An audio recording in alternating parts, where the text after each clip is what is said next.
En Méditerranée, la Tunisie est devenue le premier pays d'origine des migrants qui tentent de débarquer sur les côtes italiennes. Ils ne fuient pas la guerre, mais le chômage. L'île de Kerkana, au large de Sfax, est leur point de départ.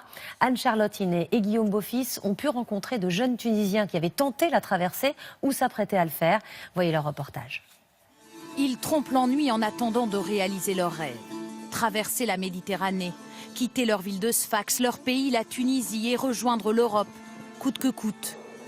Ils ont 25 ans à peine et c'est leur obsession. Son frère à lui, par exemple, il n'avait même pas 18 ans, à peine 17. C'était un enfant. Un jour, il a pris la mer direction la Sicile et il a failli se noyer, là, juste là. Moi, je l'ai fait. On a tous tenté notre chance. Parce que dans ce pays, on ne vaut rien du tout. On veut partir d'ici et on continuera à essayer encore et encore. Avec ce qui se passe, la politique, la révolution, on sait qu'ici notre vie ne vaut pas plus que ce mégot. Embarqués vers l'inconnu, à la recherche d'un avenir, quel qu'il soit. Ici, on les appelle les haragas, ceux qui prennent tous les risques pour rallier l'Europe sur des barques de fortune. Beaucoup y laissent leur vie, comme le 2 juin dernier. 84 morts dans un naufrage, dont 54 Tunisiens. Leurs corps rapatriés ont choqué tout un pays.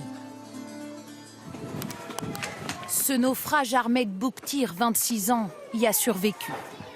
6 heures accroché à la coque renversée d'un bateau qui devait le conduire à Lampedusa, persuadé qu'il n'en sortirait pas vivant. Tout. Je revois tout quand je ferme les yeux. Du moment où on a embarqué jusqu'à ce que le bateau coule. Pendant des heures, j'attendais la mort.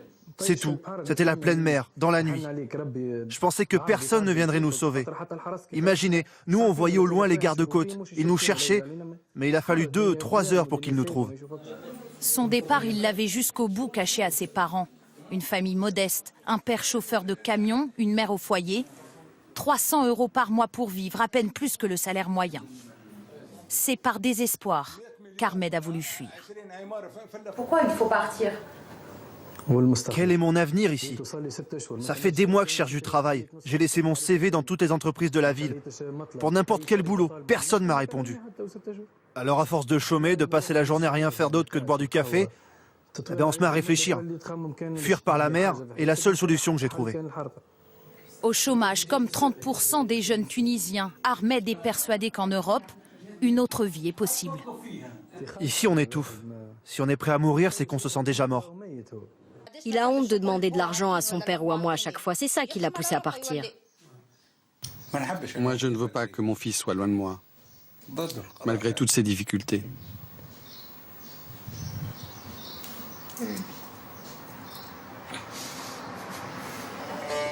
En Tunisie, depuis quelques mois, le point de départ pour la traversée clandestine, c'est l'archipel des Kerkena, 20 km au large de Sfax.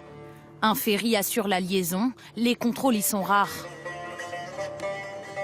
Nous nous sommes rendus sur ce dernier bout de terre tunisien, avant l'Italie. C'est depuis ces rivages isolés que les candidats à l'exil se regroupent pour partir.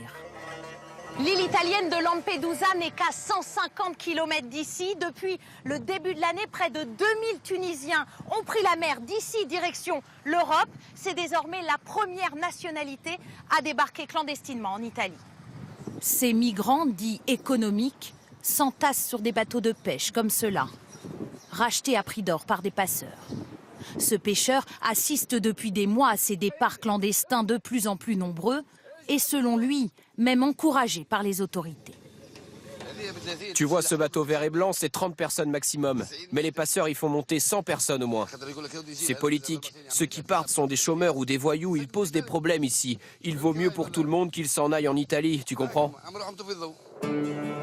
Depuis le dernier naufrage, un ministre a été limogé. Les autorités disent avoir renforcé leur surveillance des côtes.